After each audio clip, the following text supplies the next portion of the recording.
Fra le varie azioni che noi facciamo, fra le varie attività che facciamo in campagna per incrementare, per difendere la biodiversità, sono proprio le semine di consociazioni di svariate essenze.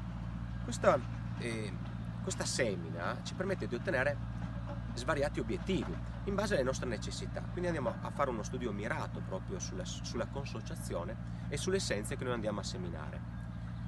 E l'incremento della biodiversità vegetale quindi ci permette di ottenere svariati risultati. Innanzitutto abbiamo un aumento della sostanza organica, quindi dell'humus all'interno del terreno, ci permette di migliorare la struttura del terreno, quindi la sua porosità.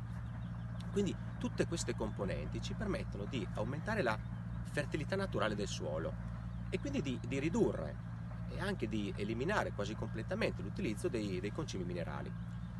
Ovviamente c'è una stretta e diretta correlazione tra la biodiversità vegetale e la biodiversità degli insetti.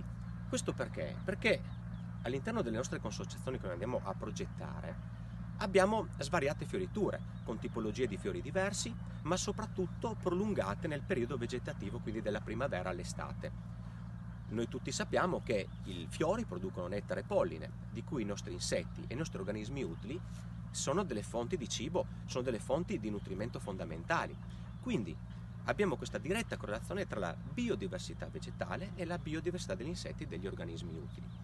Questo avviene perché? Perché siamo fermamente convinti che l'agricoltura, gestita in una certa maniera, ci può permettere di ottenere dei risultati soprattutto a livello del nostro ecosistema, perché il nostro ecosistema è sostenuto dall'equilibrio della biodiversità.